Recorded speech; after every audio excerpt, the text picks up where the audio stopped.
사랑하는 형제자매 여러분, 오늘은 교회력 성령 강림 후 12번째 주일이면서 우리 대한민국이 일제압제에서 해방된 지 제76주년 광복절 기념 주일입니다.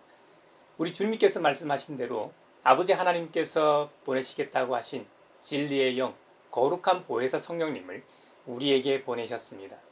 그 성령님께서는 우리에게 모든 것을 가르치시고 또한 성육신하신 주님께서 우리에게 말씀하신 모든 것을 생각나게 하시고 우리가 예수님을 주님으로 고백하게 감화 감동을 주셨습니다. 우리에게 참 생명과 평안 그리고 이 세상에 참 평화를 주신 주님 앞에 이제 우리의 마음과 뜻을 다하여 영과 진리로 주님의 이름을 찬양하며 예배합시다. 아멘. 만복의 근원 하나님 온 백성 찬송 드리고 저 천사여 찬송하세 찬송 성부 성자 성령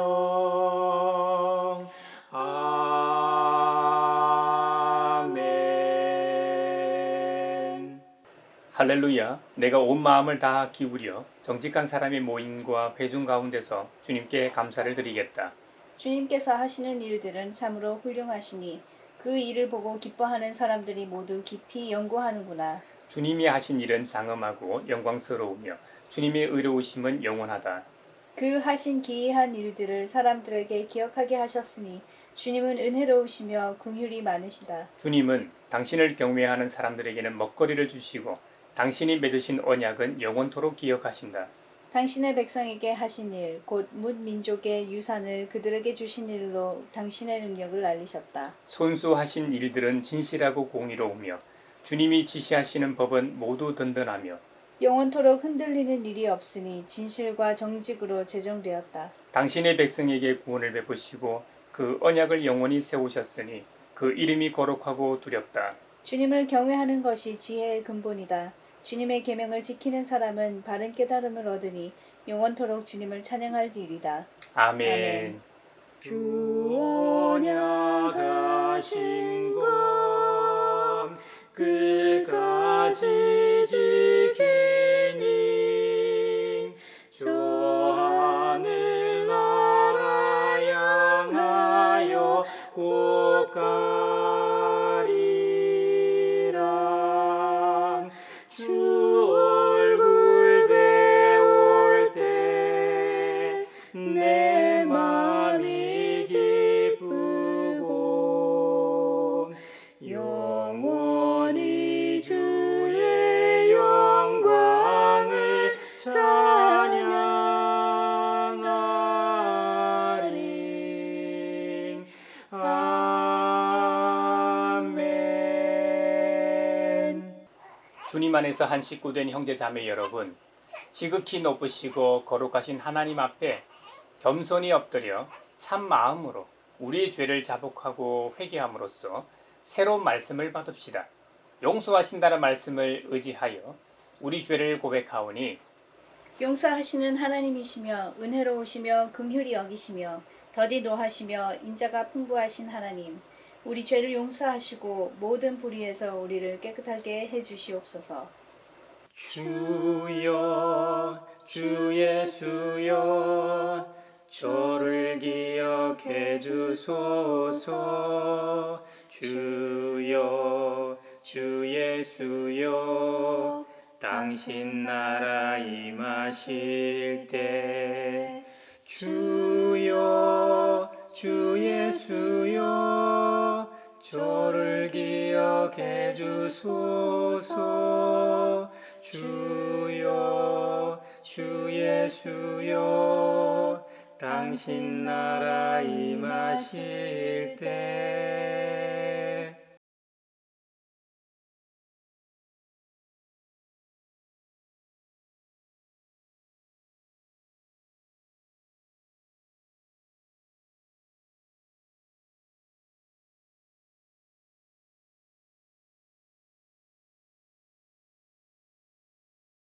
주님의 말씀이 여기 있습니다.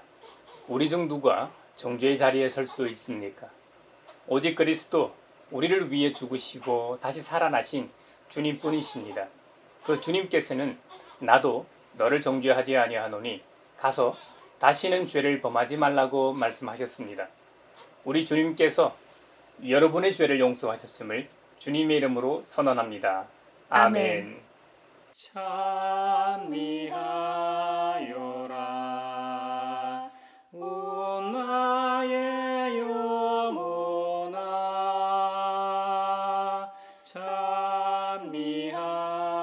찬미하여라 거룩한 주 이름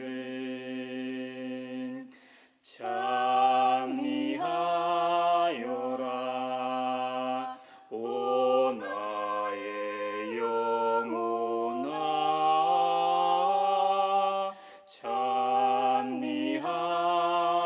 찬미하여라 거룩한 주 이름.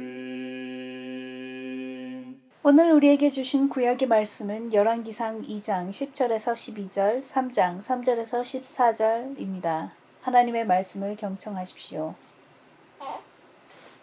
다윗은 죽어서 그의 조상과 함께 다윗 성에 안장되었다. 다윗 왕이 이스라엘을 다스린 기간은 40해이다. 헤브론에서 7해를 다스리고 예루살렘에서 33해를 다스렸다. 솔로몬은 그의 아버지 다윗이 앉았던 자리에 앉아서 그 왕국을 아주 튼튼하게 세웠다. 솔로몬은 주님을 사랑하였으며 자기 아버지 다윗의 법도를 따랐으나 그도 여러 산당에서 제사를 드리며 분향하였다. 기브온에 제일 유명한 산당이 있었으므로 왕은 늘 그곳에 가서 제사를 드렸다. 솔로몬이 그때까지 그 제단에 바친 번제물은 1000마리가 넘을 것이다. 한 번은 왕이 그리로 제사를 드리러 갔는데 그날 밤에 기브온에서 주님께서 꿈에 솔로몬에게 나타나셨다. 하나님께서 말씀하시기를 내가 너에게 무엇을 주기를 바라느냐 나에게 고하여라 하셨다. 솔로몬이 대답하였다. 주님께서는 주님의 종이요 나의 아버지인 다윗이 진실과 공의와 정직한 마음으로 주님을 모시고 살았다고 해서 큰 은혜를 베풀어 주시고 또 그 큰 은혜로 그를 지켜주셔서 오늘과 같이 이렇게 그 보좌에 앉을 아들까지 주셨습니다. 그러나 주 나의 하나님 주님께서는 내가 아직 어린 아이인데도 나의 아버지 다윗의 뒤를 이어서 주님의 종인 나를 왕이 되게 하셨습니다. 나는 아직 나가고 들어오고 하는 처신을 제대로 할 줄 모릅니다. 주님의 종은 주님께서 선택하신 백성, 곧 그 수를 셀 수도 없고 계산을 할 수도 없을 만큼 큰 백성 가운데 하나일 뿐입니다. 그러므로 주님의 종에게 지혜로운 마음을 주셔서 주님의 백성을 재판하고 선과 악을 분별할 수 있게 해주시기를 바랍니다. 이렇게 많은 주님의 백성을 누가 재판할 수 있겠습니까? 주님께서는 솔로몬이 이렇게 청한 것이 마음에 드셨다. 그러므로 하나님께서 그에게 말씀하셨다. 네가 스스로를 생각하며 오래 사는 것이나 부유한 것이나 원수 갚는 것을 요구하지 아니하고 다만 재판하는 데에 듣고서 무엇이 옳은지 분별하는 능력을 요구하였으므로 이제 나는 네 말대로 내게 지혜롭고 총명한 마음을 준다. 너와 같은 사람이 너보다 앞에도 없었고 내 뒤에도 없을 것이다. 나는 또한 네가 달라고 하지 아니한 부귀와 영화도 모두 너에게 주겠다. 내 일생 동안 왕 가운데서 너와 견줄 만한 사람이 없을 것이다.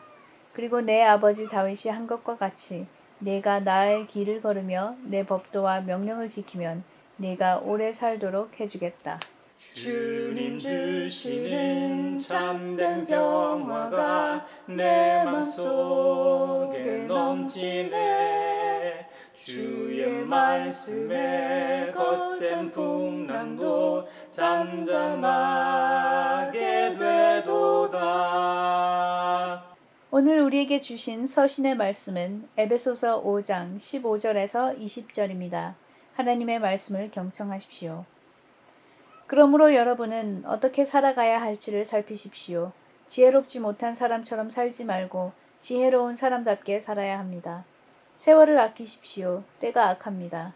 그러므로 어리석은 자가 되지 말고 주님의 뜻이 무엇인지를 깨달으십시오. 술에 취하지 마십시오. 거기에는 방탕이 따릅니다. 성령의 충만함을 받으십시오. 시와 찬미와 신령한 노래로 서로 화답하며 여러분의 가슴으로 주님께 노래하며 찬송하십시오. 모든 일에 언제나 우리 주 예수 그리스도의 이름으로 하나님 아버지께 감사를 드리십시오. 주님 주시는 참된 평화가 내 맘속에 넘치네. 주의 말씀에 거센 풍랑도 잠잠하게 되도다. 오늘 우리에게 주시는 복음의 말씀은 요한복음 6장 51절로 58절입니다. 주님의 말씀을 경청하십시오. 나는 하늘에서 내려온 살아있는 빵이다. 이 빵을 먹는 사람은 누구나 영원히 살 것이다. 내가 줄 빵은 나의 살이다. 그것은 세상에 생명을 준다. 그러자 유대 사람들은 서로 논란을 하면서 말하였다. 이 사람이 어떻게 우리에게 자기 살을 먹으라고 줄 수 있을까? 예수께서 그들에게 말씀하셨다. 내가 진정으로 너희에게 말한다. 너희가 인자의 살을 먹지 아니하고 또 인자의 피를 마시지 아니하면 너희 속에는 생명이 없다. 내 살을 먹고 내 피를 마시는 사람은 영원한 생명을 가지고 있고 마지막 날에 내가 그를 살릴 것이다. 내 살은 참 양식이요 내 피는 참 음료이다. 내 살을 먹고 내 피를 마시는 사람은 내 안에 있고 나도 그 사람 안에 있다.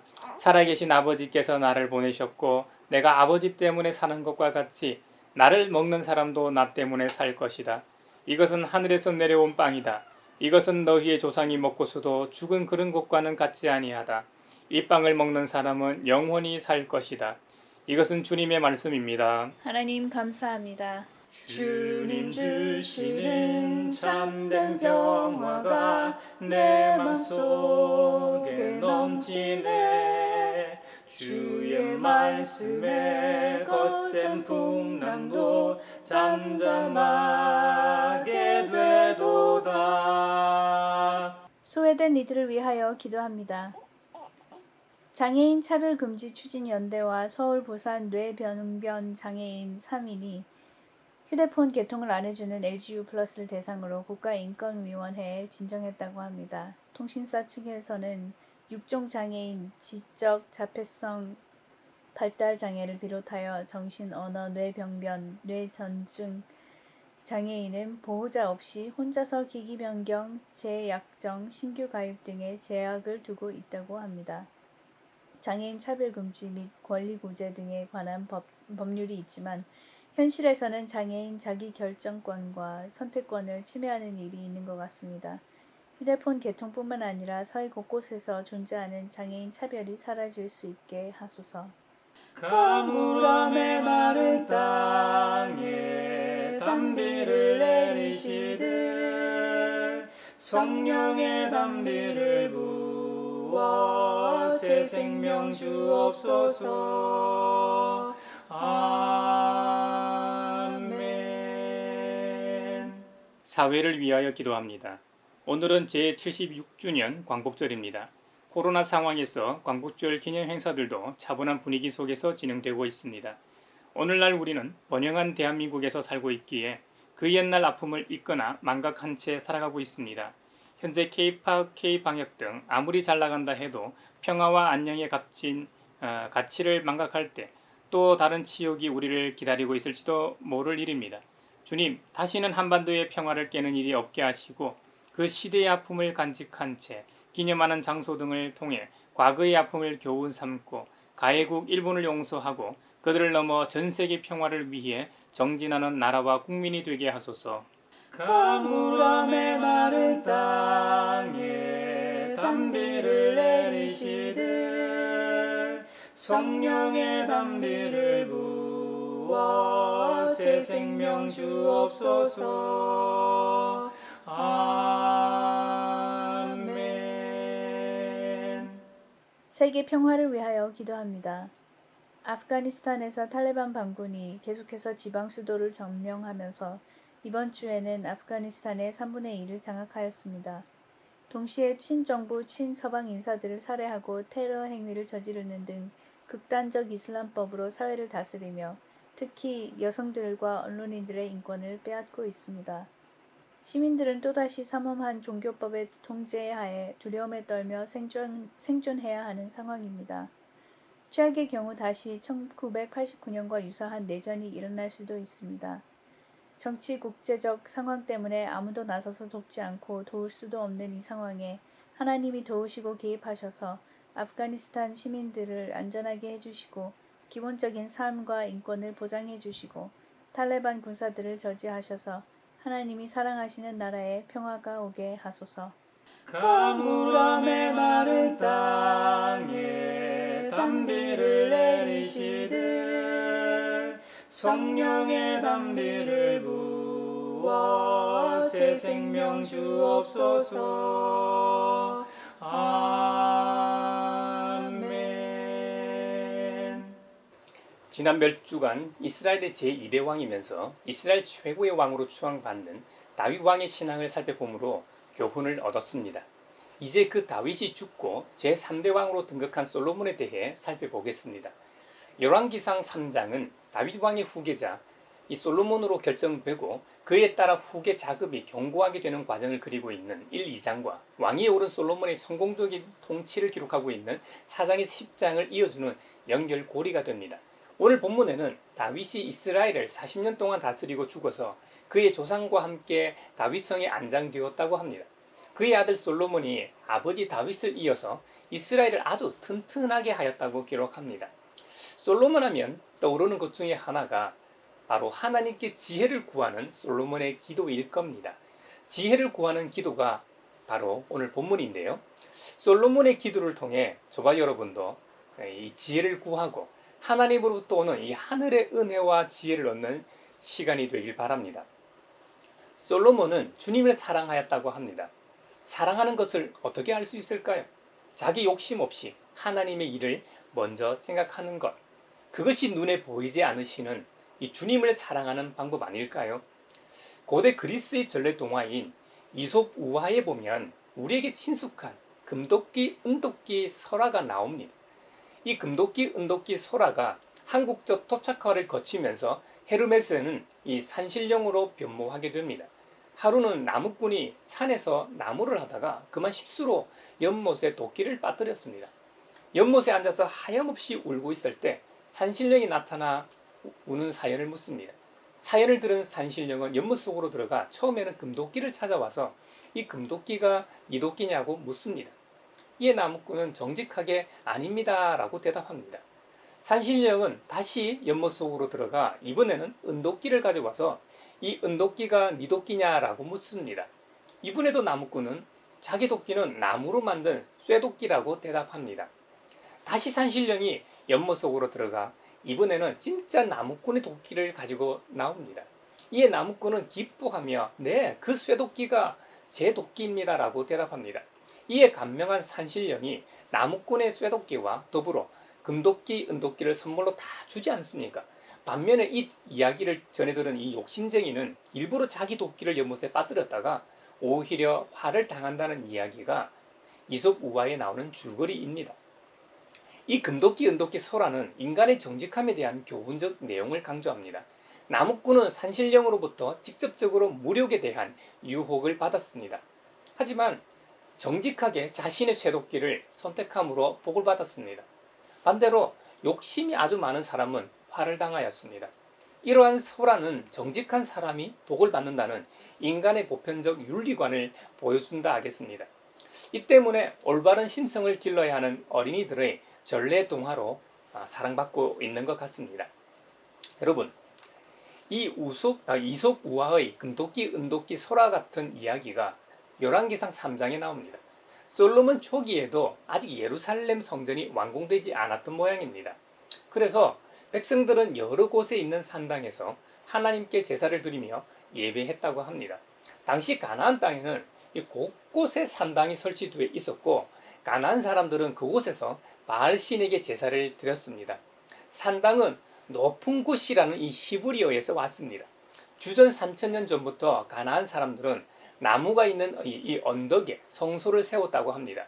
그래서 모세가 가나안에 들어가면 산당을 다 헐라고 명령하였던 것이죠. 이스라엘 백성들조차 성전이 없었기 때문에 각자 가까운 산당을 예배처소로 사용할 수밖에 없었던 상황이었습니다. 사무엘도 산당에서 제사를 드렸으니까 말이죠.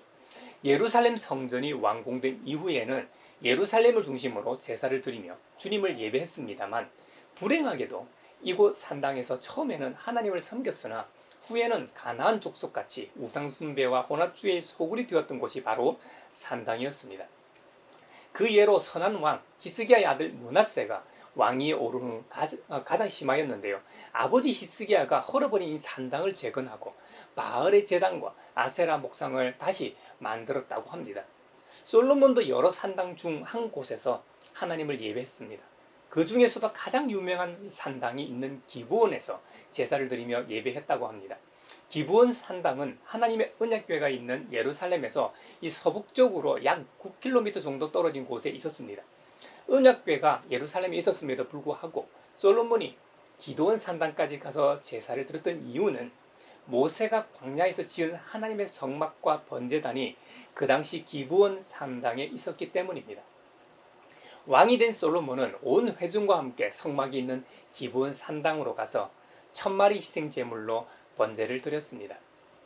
솔로몬 동치 초창기였기 때문에 솔로몬은 아버지 다윗의 법도를 따라서 살았습니다. 다윗이 평생 지키며 살았던 이 바로 하나님의 법도대로 솔로몬이 살았기 때문에 하루는 솔로몬의 꿈에 하나님이 나타나셨습니다. 이솝 우화의 금도끼, 은도끼, 설화처럼 솔로몬의 꿈에 주님이 나타나셔서 솔로몬에게 말씀하십니다. 내가 너에게 무엇을 주기를 바라느냐? 나에게 구하여라. 이에 솔로몬이 대답합니다. 그 대답하는 내용이 열왕기상 3장 6절에서 9절입니다. 주님께서는 주님의 종이요 나의 아버지인 다윗이 진실과 공의와 정직한 마음으로 주님을 모시고 살았다고 해서 큰 은혜를 베풀어 주시고 또 그 큰 은혜로 그를 지켜주셔서 오늘과 같이 이렇게 그 보좌에 앉을 아들까지 주셨습니다. 그러나 주 나의 하나님, 주님께서는 내가 아직 어린아이인데도 나의 아버지 다윗의 뒤를 이어서 주님의 종인 나를 왕이 되게 하셨습니다. 나는 아직 나가고 들어오고 하는 처신을 제대로 할 줄 모릅니다. 주님의 종은 주님께서 선택하신 백성, 곧 그 수를 셀 수도 없고 계산을 할 수도 없을 만큼 큰 백성 가운데 하나일 뿐입니다. 그러므로 주님의 종에게 지혜로운 마음을 주셔서 주님의 백성을 재판하고 선과 악을 분별할 수 있게 해 주시기를 바랍니다. 이렇게 많은 주님의 백성을 누가 재판할 수 있겠습니까? 솔로몬은 먼저 자신의 부족함과 필요를 잘 알고 주님께 고백하였습니다. 그리고 솔로몬은 그 옛날 아브라함의 하나님, 이삭의 하나님, 야곱의 하나님이 되시는 그 주님께 자신의 아버지 다윗의 하나님으로 고백하면서도 무엇보다 자신의 개인적인 하나님으로 고백하며 은혜의 보좌 앞에 나아갔음을 우리가 기억해야 하겠습니다. 신앙이라는 것은 공동체적으로 고백하는 것도 중요하지만 무엇보다 개인적인 고백과 만남, 체험이 매우 중요합니다. 솔로몬은 자신을 가리켜 어린 아이라고 부르며 나이의 적음보다는 국사의 경험이 없는 미숙함을 고합니다. 왕의 직분을 제대로 수행할 수 없는 무능력을 고백하고 하나님의 은혜를 구하는 겸양을 보입니다. 또한 자신이 다스려야 할 백성이 누구의 백성인지 정확하게 인지하고 있었다는 점입니다. 자신이 다스려야 했던 백성은 세상의 여느 백성이 아니라 창조주 하나님의 택한 백성임을 명심했다는 말입니다. 그는 왕정의 성격과 자신의 이 직임을 잘 이해하고 있었다는 말입니다. 우리도 교회에서 직분을 맡고 또 사회적으로도 여러 지위나 위치에 오를 때나 역할을 할 때 이 점을 명심해야 합니다. 물론 우리가 살아가는 곳은 대한민국이고 대한민국은 종교의 자유가 인정되는 나라입니다만 우리가 믿고 섬기는 하나님의 나라요 백성임을 명심하고 겸손히 지혜를 구하며 섬긴다면 이 나라가 바로 하나님의 나라가 아니겠는지요. 사실 인간사를 포함한 모든 역사와 우주의 이 움직임, 운행이 다 하나님의 나라이지요. 옳은 일을 위해 뜻을 정하였던 다니엘과 세 친구들처럼 주님께서는 솔로몬이 이렇게 정한 것이 마음에 드셨다고 합니다. 그래서 하나님께서는 크게 기뻐하시며 솔로몬에게 그가 구한 지혜뿐만 아니라 부귀와 영화도 모두 주십니다. 단 조건이 하나 있었습니다. 솔로몬의 아버지 다윗처럼 주님의 길을 걸으며 주님의 법도와 명령을 지켜야 한다는 것이었습니다. 솔로몬은 일반 사람들이 귀하게 생각하는 것, 자기 자신을 생각하여 오래 사는 문제, 물질의 문제, 자기에게 해코지한 일에 대한 원수 갚는 것을 구하지 않았습니다. 고대 근동의 왕들이 흔히 그 신들에게 구하는 요소가 바로 이런 것들이었습니다. 이에 반해 솔로몬이 구한 것은 신약시대 우리 예수님께서 우리에게 가르쳐 주셨던 것, 바로 하나님의 나라와 하나님의 의를 구하라. 그리하면 이 모든 것을 너희에게 도하시리라는 이 귀한 말씀 말입니다. 하나님께서 맡겨주신 백성들을 위한 재판하는 일에 무엇이 옳은지 분별하는 능력을 요구하였다는 겁니다. 이러니 주님의 마음에 쏙 들었겠죠. 이것이 바로 하나님의 자녀로서 살아가는 방식이요, 마땅히 구해야 하는 기도일 겁니다. 에베소서 5장에 보면 빛의 자녀들의 생활에 관하여 권면하는 구절이 있습니다. 우리가 빛의 자녀로서 빛의 자녀답게 살아야 하는 근거로 기독론적인 이유를 듭니다. 에베소서 5장 초반에서 밝히는 것처럼 우리 예수님께서 우리 대신하여 하나님 앞에 화목 제물로서 향기로운 제물로 자기 몸을 내어주셨기 때문이라는 겁니다. 바로 십자가의 대속의 죽음을 가리킵니다. 지금도 마찬가지이지만 2000년 전 사도 바울이 살던 사회를 이교도들의 모임과 기독교인의 모임으로 대조하고 있습니다. 이교도들의 모임은 술과 세상적인 쾌락, 즉 음행이나 온갖 더러운 행위나 탐욕 등에 빠지기 쉬웠습니다. 그러므로 이런 일을 입에 담지 말라고 권하면서 농담이라도 이런 것을 입에 올리지 말고 감사의 말로 채우라는 겁니다. 그리고 특히 교회 안에서의 영적 생활에 대해 기술하고 있습니다. 이 구절에서 우리는 초대교회 시대의 모임에서 몇 가지 명백한 사실을 알 수 있습니다. 첫째로 초대교회는 노래하는 교회였다는 겁니다. 그 특징은 에베소서 5장 19절에 기록된 것처럼 시와 찬미와 신령한 노래로 서로 화답하며 여러분의 가슴으로 주님께 노래하며 찬송하십시오입니다. 초대교회는 사람들이 노래하게 하는 즐거움을 갖고 있음을 예측할 수 있습니다. 복음이 전 세계적으로 퍼져나가야 하는 초창기였기 때문에 지금보다는 이적이나 놀라운 일들이 자주 많이 즉각적으로 일어났을 겁니다. 우리 주님, 예수님께서 복음을 전하시기 위해 약한 자, 병든 자들을 만져주시고 고쳐주심으로 그들을 먼저 위로하셨던 것처럼 말입니다. 그러니 이런 놀라운 일들을 행하신 주님을 찬양할 일이 참 많았을 겁니다. 맨날 새로운 사건 사고, 즉 좋은 의미에서의 간증거리들이 차고 넘쳤을 것이고 그 내용으로 살아계신 하나님을 찬양했으니 매 모임 때마다 새 노래로 찬양할 수밖에 없었을 겁니다. 둘째로 초대교회는 감사하는 교회였다는 점입니다. 2000년 전 그들은 본능적으로 모든 일에 대해 언제 어디서나 감사했다는 의미입니다. 사도 바울이 데살로니가 교회에 권면했던 내용처럼 범사에 감사했다는 것이죠. 물론 후세대인 우리보다는 훨씬 이른 세대인 황금의 입이라 불렸던 교부 이 크리소스톰은 신기한 생각을 가지고 있었습니다. 뭐냐면요, 즉 기독교인은 지옥에 대해서도 감사해야 한다는 것이었습니다. 그 이유는 기독교인이 바른 길로 걸어가게 하는 위협이며 경고가 되기 때문이라는 것이죠. 주님의 몸된 교회는 교인들 모두가 하나님의 사랑이 그들을 구원하여 주시기 위해 자신을 낮추기까지 하셨다는 이 놀라운 사실에 대해 감격하고 있기 때문에 감사하는 교회였다는 것이죠. 지금 교회의 모습은 어떻습니까? 한국 교회에 이런 놀라운 감격이 있습니까? 걸어 다니는 교회로서 저와 여러분의 삶 속에서 날 구원하신 감격과 감사가 있는지요? 또 교회는 지금까지 인류가 죄로 인하여 소유하지 못했던 생각, 하나님의 손 안에 그들이 놓여 있다는 것을 생각하기 때문에 감사하는 교회였다는 것이죠. 부처님 손바닥이 아니라 창조주이시며 지금도 살아계셔 역사의 주관자 되신 주님의 의로운 권능의 손에 있다는 이 사실이 그리스도인들로 하여금 감사하게 하는 원동력이라는 겁니다. 이 말은 모든 것이 창조주 하나님께로부터 왔다는 사실을 인정하는 것이죠. 그 사실로 인해 감사할 수밖에 없다는 것입니다. 이러니 어찌 그 놀라운 은총 앞에 감사하지 않을 수 있겠는지요. 범사에 감사하는 저와 여러분이 되길 바랍니다. 셋째로 서로 화답하는 것을 볼 때 초대교회는 서로 존경하며 복종하는 교회였다는 점입니다. 현대의 개신교회에서는 거의 사라진 모습입니다만 초대교회에서는 예배 시에 교창하면서 그리스도를 찬양했다는 것이죠. 사도 바울은 서로 존중하고 존경하며 서로 복종까지 해야 하는 이유를 말합니다.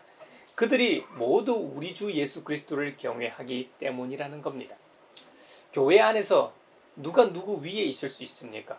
오직 우리를 구원하시고 우리를 주님의 몸된 지체로 부르신 주님만이 우리의 경배의 대상이 되십니다.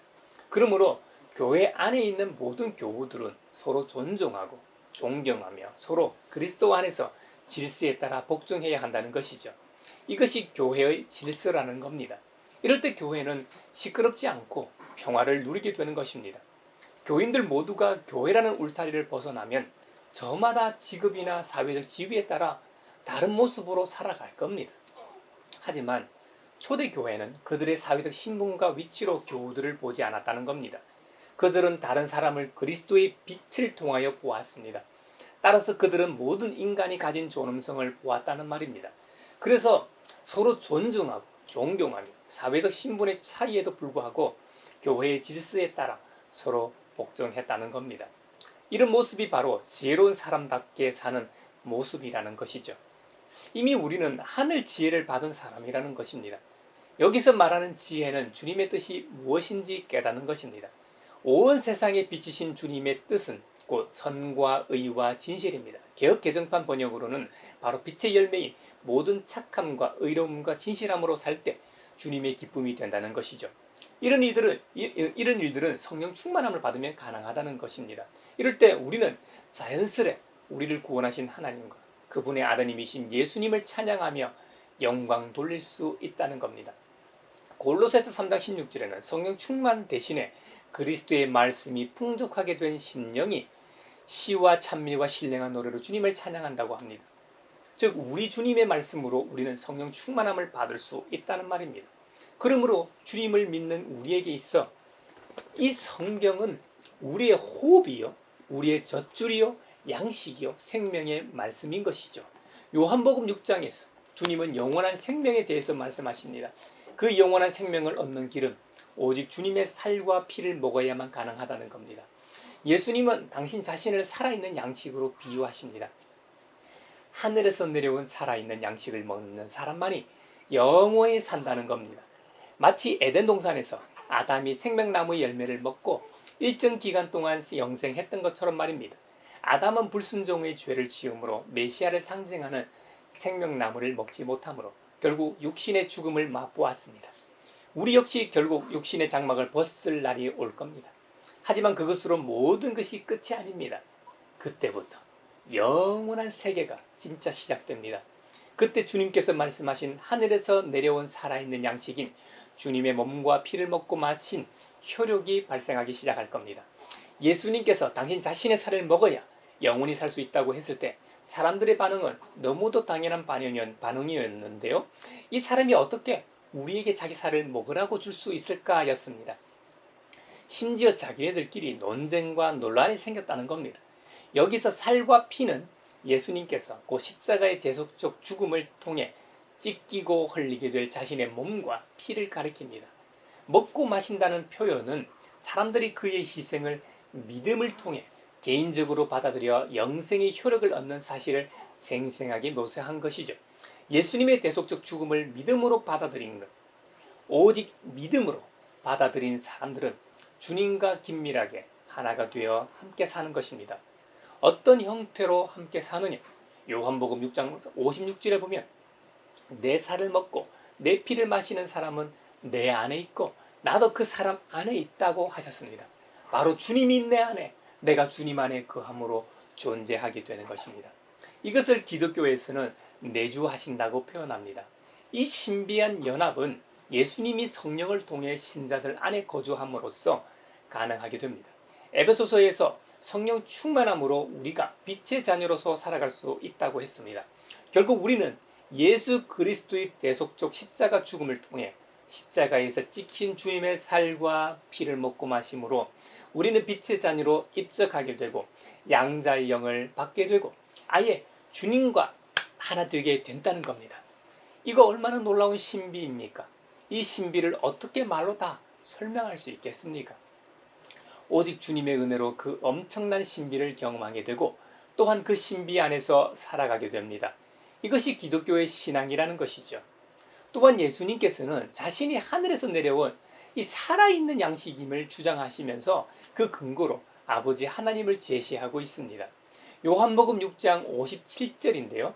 살아계신 아버지께서 나를 보내셨고 내가 아버지 때문에 사는 것과 같이 나를 먹는 사람도 나 때문에 살 것이다 하고 말씀하셨습니다. 인간의 육신의 아버지가 있어야 자녀가 존재할 수 있는 것처럼 예수님도 자신의 존재 이유를 아버지로부터 시작하십니다. 그리고 한 걸음 더 나아가 예수님의 존재론적 이유에서 아버지 하나님과의 관계를 설명하시므로 성부 하나님과는 존재론적으로 동일하시다고 선언하십니다. 그 예로 요한복음 6장 46절 보면 하나님께로부터 온 사람만이 아버지를 보았다. 우리 모든 인간은 엄마의 태에서 출생하였습니다. 이것을 성경에서는 땅에서 왔다는 의미로 사용합니다. 하지만 예수님만이 하늘에서 왔다고 말씀하십니다. 요한복음 14장 9절에 보면 나를 본 사람은 아버지를 보았다라는 구절에서 아버지 하나님과 예수님 자신을 동일시하십니다. 요한복음 10장 30절에서는 아예 노골적으로 나와 아버지는 하나이다 라고 말씀하십니다. 예수님 스스로 예수님께서 이 세상을 창조하신 창조주이시며 지금도 살아서 역사하는 주관자이심을 선언하시는 것이죠. 그러므로 누구든지 살아계신 생명의 양식이신 주님을 통하지 않고서는 영원한 나라에 들어갈 수도 없고 영원한 생명을 얻을 수도 없는 것이죠. 그러므로 우리는 믿음으로 예수님께서 십자가에서 몸 찢고 피 흘리신 은혜를 감사하며 믿음으로 그분의 살과 피를 먹음으로 영원한 생명을 얻어야 하겠습니다. 그러므로 그 주님이 내 안에 내가 그 주님 안에 거하는 신비를 경험할 수 있기를 바랍니다. 이 놀라운 신비를 우리만이 누릴 것이 아니라 아직 이 그리스도와 담을 쌓고 살아가고 있는 우리 주위 사람들에게 이 신비를 알리고 이 기쁜 소식으로 인해 함께 이 거룩하고 영광된 신비에 참여하는 은혜가 있기를 바랍니다. 우리는 오늘 빛의 자녀로서 부르심을 받은 우리가 어떻게 살아야 하는지 솔로몬과 사도 바울의 권면과 우리 주님의 말씀을 통해 살펴보았습니다. 이 모든 것이 주님의 은혜임을 기억하고 하나님의 나라와 그분의 의를 생각하며 살아야 하겠습니다. 특히 교회 안에서 우리가 어떻게 신앙생활해야 하는지 바울의 가르침에 귀 기울이시길 바랍니다. 이번 한 주간도 생명의 양식인 주님의 살과 피를 먹고 마시는 우리 모두가 되길 바라며 그 주님의 생명의 말씀인 바로 이 성경 말씀을 통해 주님과 동행하는 은혜가 한 주가 되시길 바랍니다.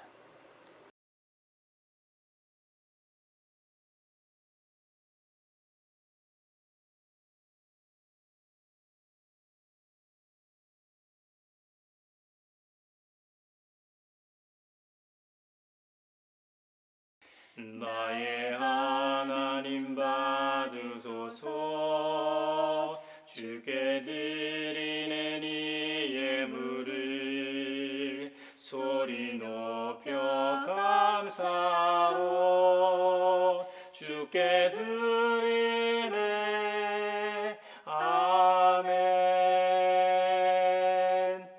여기에 모인 우리는 우리의 믿음의 역사와 사랑의 수고와 우리 구주 예수 그리스도에 대한 소망의 인내를 여기 연보에 담아 올려드립니다.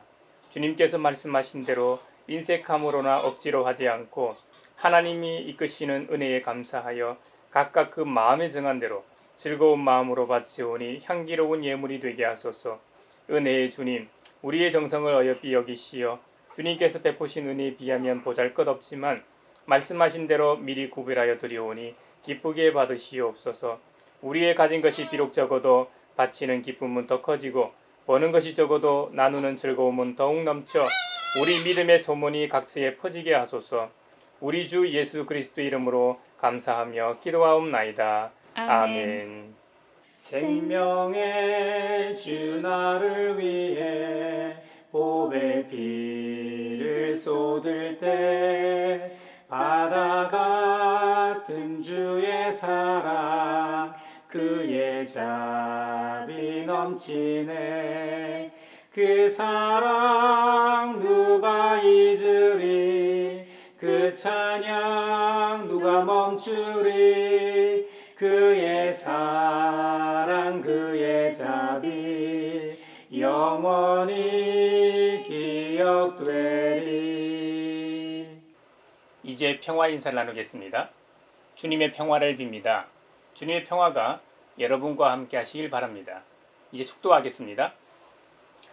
하나님 나라의 백성으로 부르신 아버지 하나님께서 여러분에게 복의 복을 내려주셔서 언제 어디서나 여러분을 지키시기를 원하며 주님께서 그분의 인자한 얼굴을 여러분에게 비추사 필요에 따라 물질과 건강과 은혜 베푸시기를 원하며 주님께서 여러분에게 그리고 여러분의 가정과 하는 일과 자녀들에게 함께 하시길 원하며 주님의 몸된 하나의 거룩하고 보편적인 사도적인 모든 교회와 코로나 종식을 바라는 이 나라와 세계 그리고 성도로서 어떻게 살아야 하는지 고민하며 말씀 따라 살아가는 이들과 제76주년 광복절을 맞이하는 이 나라와 민족 위에 평강 주시기를 성부와 성자와 성령의 이름으로 축원하옵나이다.